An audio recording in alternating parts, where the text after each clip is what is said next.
3월 28일 월요일 어긋난 계획.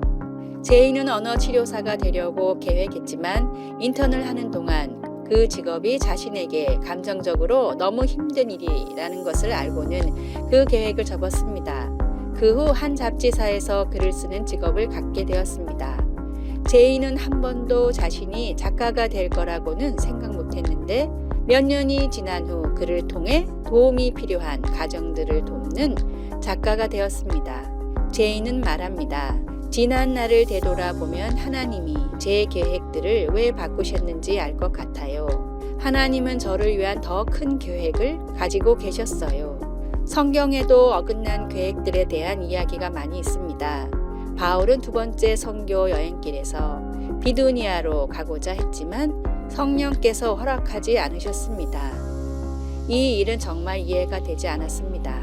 하나님께서 허락하신 선교의 길을 가려 하는데 왜 예수님이 막으셨을까? 대답은 어느 날 밤 꿈에 나타났습니다. 마케도니아가 그를 더 필요로 한다는 것이었습니다. 바울은 나중에 마케도니아의 유럽의 첫 교회를 세우게 됩니다. 솔로몬도 이렇게 말합니다. 사람의 마음에는 많은 계획이 있어도 오직 여호와의 뜻만이 완전히 서리라. 계획을 세우는 것은 분별 있는 행동입니다. 잘 알려진 격언 중에도 계획을 세우는데 실패하는 것은 실패하기 위해 계획을 세우는 것과 같다는 말이 있습니다. 하지만 하나님은 우리의 계획을 그분의 계획대로 바꾸시기도 합니다.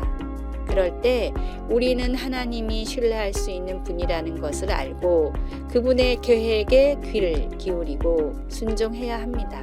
하나님의 뜻에 우리를 맡기면 우리는 그분의 목적에 맞추어 가는 삶을 살아가게 될 것입니다. 앞으로는 계획을 세울 때 한 가지를 더하여 귀를 기울이겠다는 계획을 세워 보세요. 하나님의 계획에 귀를 기울여 보시기 바랍니다. 말씀. 사람의 마음에는 많은 계획이 있어도 오직 여호와의 뜻만이 완전히 서리라. 잠언 19장 21절. 찬송 204장 주의 말씀 듣고서. 기도. 모든 것을 아시는 하나님, 제 계획이 어긋날 때 하나님께서 제 삶에 더 큰 목적을 갖고 계심을 알고 하나님께 귀를 기울일 수 있는 믿음을 허락하소서. 아멘.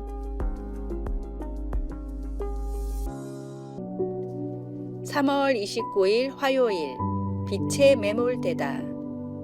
네덜란드 암스테르담에서 매년 열리는 빛의 축제는 빛의 공해 문제를 다루는 주제로 다양한 예술 작품을 전시하는 행사입니다.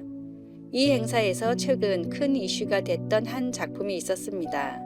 얼핏 보기에는 평범한 벤치지만 가운데 한두 사람 정도 앉을 자리가 있고 양쪽에는 스마트폰을 들고 있는 사람 조각이 놓여 있습니다.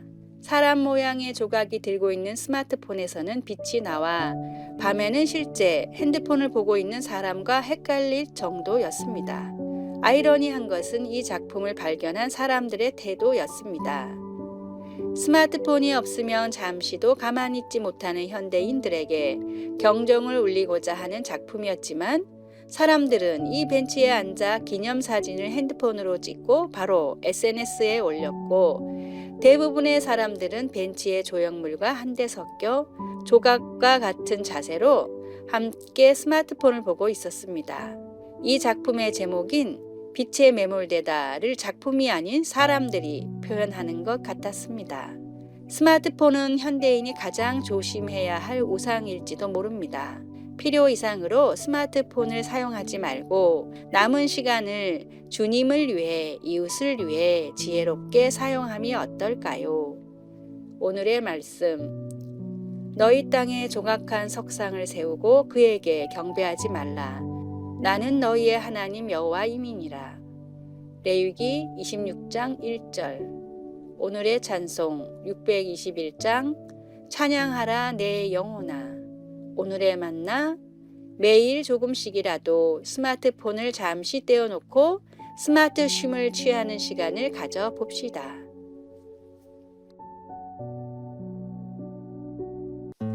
3월 30일 수요일 스트레스 해소의 비결. 현대인들의 건강을 위협하는 최대의 적은 스트레스입니다. 스트레스 해소의 비결은 단순하고 정직하게 사는 것입니다. 사람은 거짓말과 변명을 할 때 가장 스트레스를 받는다고 합니다. 다음은 미국 보건부가 스트레스 해소를 위한 10가지 방법을 발표한 내용입니다.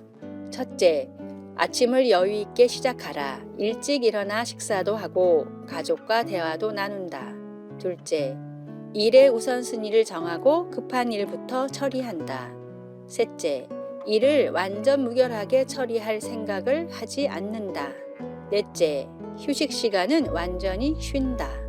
다섯째, 건강한 생활의 3대 원칙인 충분한 수면, 규칙적인 운동, 균형 잡힌 식사를 생활화한다. 여섯째, 억울하고 불쾌한 감정은 낮은 목소리로 반드시 표현한다. 일곱 번째, 서로를 격려하는 친구나 모임을 갖는다. 여덟 번째, 일감을 절대로 집에 가져오지 않는다. 아홉 번째, 중요한 약속, 일 등은 반드시 수첩에 기록해 놓는다. 빗나간 약속들이 나중에 큰 스트레스를 줄 수 있다. 열 번째, 커피나 청량 음료를 피하고 물과 주스를 마신다. 말씀, 이르시되 너희는 따로 한적한 곳에 가서 잠깐 쉬어라 하시니 이는 오고 가는 사람이 많아 음식 먹을 겨를도 없음이라. 마가복음 6장 31절. 찬송 207장 귀하신 주님 계신 곳. 기도, 우리 각자는 한 가지 또는 여러 가지 방식으로 스트레스를 경험할 수 있습니다. 그러나 그리스도 안에 있는 우리에게는 도우심과 소망 그리고 안식이 있음을 믿습니다. 아멘.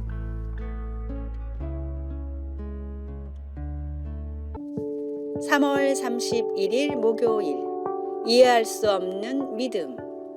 미국의 국무장관을 역임했던 다니엘 웹스터가 변호사였던 시절 그는 종종 사교 클럽에서 유명인들과 담소를 나눴습니다. 한 번은 종교에 대한 이야기가 나왔는데 웹스터는 양해를 구하고 자신이 믿는 예수님과 기독교가 참 진리인 이유에 대해서 자신 있게 전했습니다.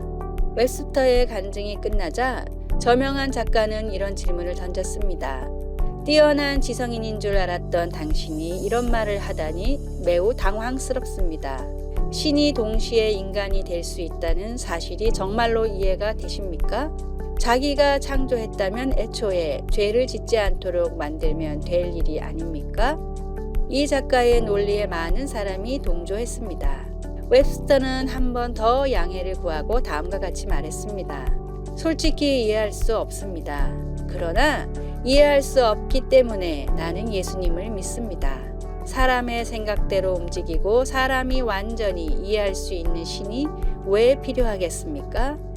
나를 누구보다 귀한 존재로 창조하신 주님, 죽기까지 사랑하시고 구원하신 사랑, 지금도 도우시고 힘주시는 하나님의 은혜는 인간의 한계를 초월한 놀라운 은총입니다. 나의 생각과 한계를 넘어서 은혜를 베푸시는 주님께 순종하는 삶이 되기를 소망합니다. 오늘의 말씀, 하나님이 우리를 사랑하시는 사랑을 우리가 알고 믿었노니 하나님은 사랑이시라. 사랑 안에 거하는 자는 하나님 안에 거하고 하나님도 그의 안에 거하시느니라. 요한일서 4장 16절. 오늘의 찬송 313장 내 임금 예수 내 주여. 오늘의 만나, 의심은 늘 존재하고 항상 주변에 어른거리며 우리에게 달라붙으려고 했습니다. 확신으로 의심을 물리쳐야 결국 승리하게 됩니다.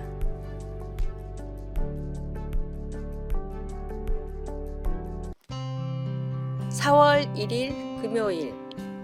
인생을 위한 한 문장. 캐나다의 방송국인 바이오그라피 채널에서 길거리의 사람들을 찾아다니며 행복한 인생의 비결을 한 문장으로 대답해 달라고 물었습니다.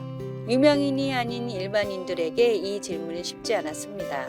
하지만 대부분의 사람들은 잠시 고민한 뒤 저마다의 삶의 지혜를 나눴습니다. 그중 몇 개를 소개하겠습니다. 누군가를 깊이 사랑하고 누군가에게서 깊이 사랑받아라. 호기심과 탐험의 열정을 품고 그것을 향해 곧장 나가라. 내가 죽었을 때 사람들이 모여들어 내가 얼마나 친절했고 가까웠는지를 말하고 싶어 하도록 살아라. 내 열정을 쫓아 살면서 남들을 섬겨라. 행복하지 않거든 다른 누군가를 위해서 무슨 일이든 바쁘게 하라. 행복은 섬김과 사랑에서 온다. 고통에 머물러 있지 마라. 안 좋은 일은 언제나 발생한다. 나쁜 상황에서도 좋은 것을 찾으면 보일 것이다.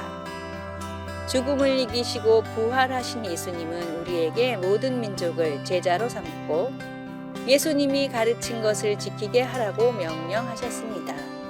예수님의 말씀을 지키며 세상 끝날까지 예수님과 동행하는 진정한 제자가 되도록 합시다. 말씀. 그러므로 너희는 가서 모든 민족을 제자로 삼아 아버지와 아들과 성령의 이름으로 세례를 베풀고 마태복음 28장 19절 찬송 435장 나의 영원하신 기업 기도 주님 예수님의 마지막 뜻이 제 삶의 모든 뜻이 되게 하소서. 예수님의 마지막 지상 명령을 실천하며 삽시다. 아래의 빨간색 글자 구독을 누르시어 더 많은 전도의 열매를 맺으시기를 기도합니다.